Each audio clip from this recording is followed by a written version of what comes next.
media mengatakan Nikita Willy menikmati hasil uang dari konflik keluarga. Ibu pribadi setuju gak sih Bu dengan kalimat itu Bu? Sekarang tinggal kita tinjau dari segi mana. Kok dari segi bahwa harta saya akhirnya diambil oleh kakak saya dan suaminya Nikita Willy adalah anak dari kakak saya, jadi itu keponakan saya, maka kita bisa melihat, kita bisa menduga sendiri bagaimana kalau harta saya diambil kemudian diberikan ke anak-anaknya, maka itu dinikmati juga atau tidak oleh anak-anaknya. Tapi seakan-akan ini menjadi shock terapi juga Bu, artinya mungkinkah dia nggak tahu ini asal usul harta yang dia dapat dari suami itu dari mana, itu gimana Bu? Sebetulnya kan sebelumnya juga tahu banyak konflik. Apa iya kita betul-betul tidak tahu? Kan kita juga dengar-dengar, paling nggak juga ikut curiga, itu satu. Kedua, sekarang kalaupun tidak tahu, sekarang apakah ikut menikmati atau tidak? Tadi kan persoalannya ikut memanfaatkan atau menikmati atau semacam itu kan. Berarti Ibu menduga kalau atau Ibu yakin ya kalau dari Nikita Willy pribadi itu tahu ya kalau apa yang terjadi dalam konflik Bluebird ini Bu ya? Saya kalau Nikita Willy sendiri saya tidak tahu, tapi jelas dia tahu pada saat perkawinan ada apa antara kita. Jadi ada suatu keributan, perkelahian, sehingga akhirnya saya kan tidak ikut diundang. Ada masa. Padahal sebelumnya pada saat akad nih waktu melamar itu saya diundang. Waktu pernikahan tidak.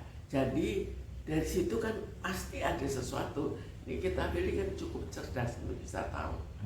Tapi respon dia waktu itu pas mungkin ya awal pertama kali kenal dengan Ibu itu agak gimana? Ada perbedaan nggak Bu artinya Bu? Seorang Nikita dengan Ibu Mintarsih itu? Ya, waktu awal kan tidak ada apa-apa. Ketemu juga hanya sebentar sekali. Kan acara terus ya ketemu sebentar, kemudian ya sudah itu saja. Bu, banyak media yang mengklaim mengatakan Indra Priani ini sosok penerus dari perusahaan Bluebird Bu. Ibu mendengar kalimat seperti itu gimana Bu? Kalau saya nilai mereka kan bergilir terus, jadi seolah-olah jatah siapa yang jadi pimpinan tukar terus, jadi nggak ada yang menetap. Itu di kalangan yang akhirnya kalangan kakak saya dan kalangan adik saya. Artinya menyakitkan nggak sih Bu ada berita seperti itu? Ini diwariskan ke anak atau ke keponakan Ibu sendiri itu? Ya, kalau saya menilai ini kan sudah betul-betul ya kalau saya menilai ya ini kan sudah tindak kriminalitas. Sekarang kita harus bagaimana? Ya akhirnya tinggal kita coba untuk menggugat, kita coba untuk menuntut. Kalau itu berhasil, kalau enggak ya sudah, mungkin nasib kita sudah, nasib saya seperti itu. Tapi kan ada suatu keterbatasan kan untuk perjuangan. Tapi yang jelas jangan sampai perjuangan itu merusak diri kita sehingga akhirnya kita jadi stres cepat tua gitu. Bu, kalau dari Ibu pribadi pantas gak, maaf ya Bu ya, Nikita dan suaminya ini harus diperiksa lebih gitu Bu ya, artinya dalam apa yang sedang terjadi dalam konflik keluarga Ibu ini. Sekarang dalam hal konflik keluarga ya jelas siapa saja yang ikut terlibat nantinya kira-kira akan diperiksa oleh kepolisian. Termasuk Nikita Willy pribadi Bu? Kalau secara pribadi saya kira kemungkinan tidak demikian, tapi kalau itu terseret siapa tahu suaminya mengatakan apa yang bisa terbawa. Tapi Ibu, mohon maaf, sebelumnya setelah dari pemberitaan kemarin ini yang sudah cukup ramai juga, apakah dari pihak keluarga sendiri sudah ada yang menghubungi Ibu untuk mungkin ada jalan? Dari keluarga sama sekali tidak ada yang menghubungi saya. Termasuk tidak dari ada yang menelpon, tidak ada yang datang, tidak ada menyampaikan lewat orang lain, dan bahkan lewat pengacaranya pun tidak. Termasuk kalau untuk dari Nikita Willy sendiri, bukan dia sosok public figure juga Bu, tentunya, apalagi yang saat ini tuh dia sedang disorot sekali gitu kan. Apakah dari pihak Nikita Willy juga ada gak sih mungkin yang konfirmasi ke Ibu, bener gak sih ini pemberitaan ini segala macam ini? Sama sekali tidak ada. Jadi dari Nikita Willy pun tidak pernah berkomunikasi. Dulu pernah hanya komunikasi sebentar sekali, barangkali hanya 2 menit pada saat melamar, hanya itu. Dan selanjutnya tidak pernah ada komunikasi lagi. Mungkin langkah Ibu ke depannya, kan ini sudah cukup lama ya, sejak 2001 ya. 2001 ya. Dan sampai saat ini itu masih bergulir terus. Apa langkah ke depannya setelah ini, apalagi kan mungkin lebih dibundahkan ya dari pemberitaan saat ini, lebih terbuka lagi gitu kan. Ada. Jadi memang kalau kita lihat 12 tahun kan, saya tahu sama sekali tidak tahu bahwa harta saya sudah hilang. Kenapa tidak tahu? Kita bayangkan suatu perusahaan itu ada rapat umum pemegang saham tahunan. Di Bluebird Taxi tidak pernah ada. Lalu ada lagi laporan keuangan tahunan. Di Bluebird Taxi tidak ada. Dan saya sendiri pada saat itu masih perangkat, posisi saya adalah sebagai direktur PT Bluebird Taxi. Tapi tetap tidak boleh, jadi akan ada 2 direktur. Satu direktur yang berkuasa, satu saya sebagai direktur hanya untuk bekerja.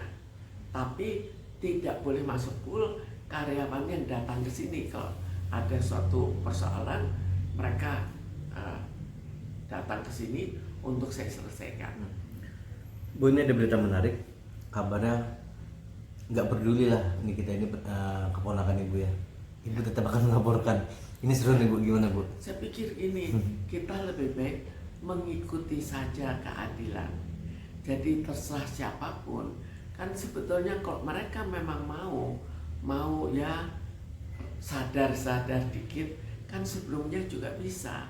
Kan sebelumnya saya juga setelah 12 tahun tidak tahu bahwa harta saya ternyata diambil karena dilakukan semua secara rahasia. Tiba-tiba ada akte notaris. Tapi yang saya pikirkan, kok semudah itu mengambil harta orang? Jadi seandainya mereka tidak bertujuan untuk jual ke publik perusahaannya, maka sampai sekarang pun mungkin saya tidak akan tahu dan akan punah begitu saja. Dan memang tidak pernah dapat gaji, tidak pernah dapat apa-apa, jadi memang otomatis tidak bisa tahu, tidak ada dividen. Bagaimana kita bisa tahu bahwa harta saya sudah hilang? Lalu Bu, kabar Ibu diteror itu benar gak sih Bu oleh keluarga dari suami kita Willy itu? Ini sudah ramai juga dari adik. Ya, saya kan semua yang saya kemukakan itu ada buktinya. Kenapa saya hanya berani kemukakan jika ada buktinya? Karena saya sendiri sudah pernah ditangkap. Perbuatan tidak menyenangkan saja bisa membuat saya ditangkap. Penggeledahan badan, pakaian, dan rumah. Bagaimana sekarang kita bayangkan, apakah saya berani? Tapi semua nanti bisa saya keluarkan bukti-buktinya. Oke.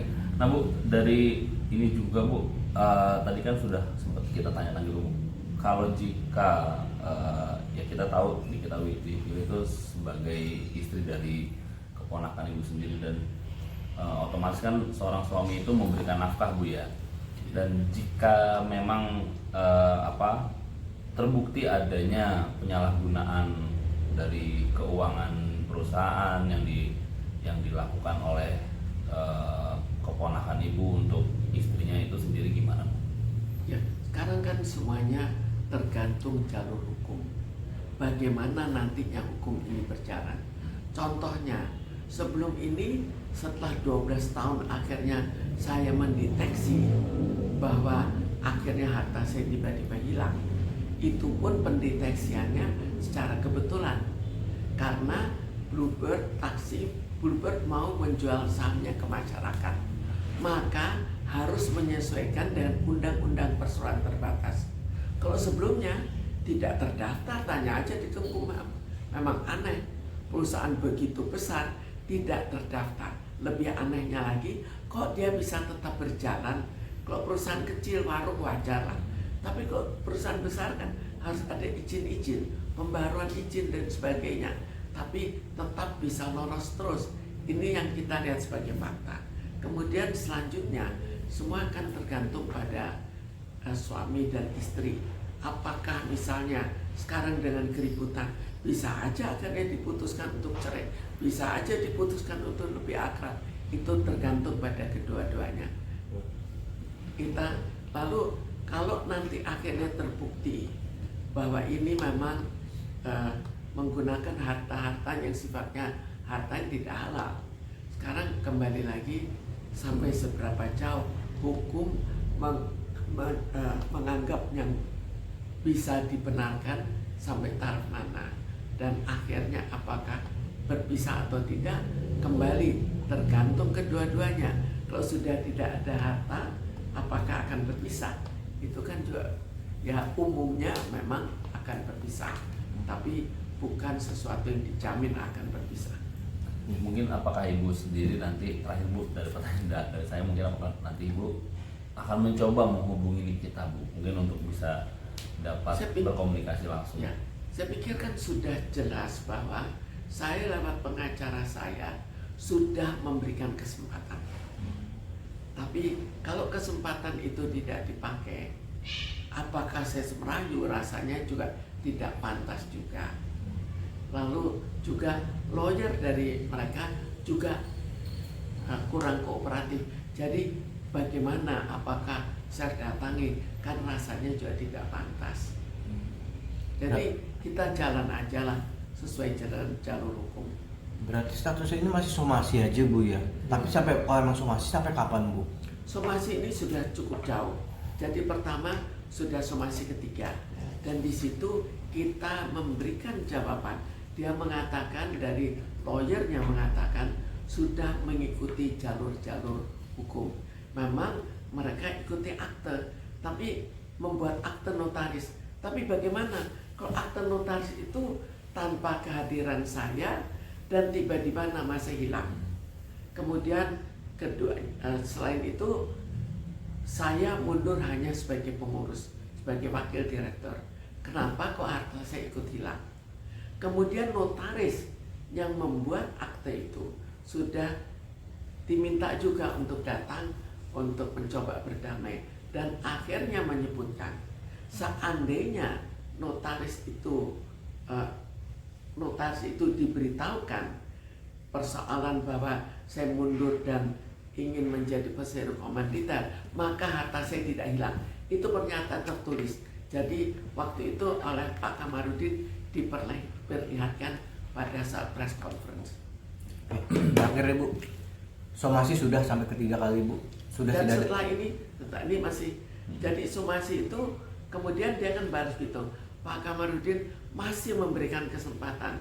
Ternyata ini kan mundurnya hanya sebagai pengurus, kenapa hartanya dihilangkan? Itu tidak dijawab. Sekarang terakhir sekali memberikan kesempatan lagi. Kalau tetap tidak dijawab, kalau menjawab, oh saya tetap bertahan, ya sudah kita lanjutkan. Tapi kalau misalnya mengatakan, wah suratnya tidak nyampe, kita kan harus bagaimana? Jadi masih sekali lagi diberikan kesempatan, dan setelah itu kita terus berlanjut. Bu, terakhir saya Bu, tuntutan Ibu apa sih Bu secara pribadi Bu? Apakah aset Ibu ingin kembali atau gimana Bu? Sebetulnya kita minta keadilan saja. Sebelumnya saya juga ya ternyata saya duga tidak kembali, ya sudah kalau itu nasib saya. Tapi kalau nasib saya itu kembali dan itu hak saya, kenapa tidak saya perjuangkan? Sekaligus menjadi contoh bagi masyarakat. Kalau memang saya berhasil, maka menjadi contoh bagi masyarakat bahwa perkara lama pun bisa terbongkar. Ini kan perkara yang sudah dibuat sangat rapi, tapi toh bisa terbongkar. 20 tahun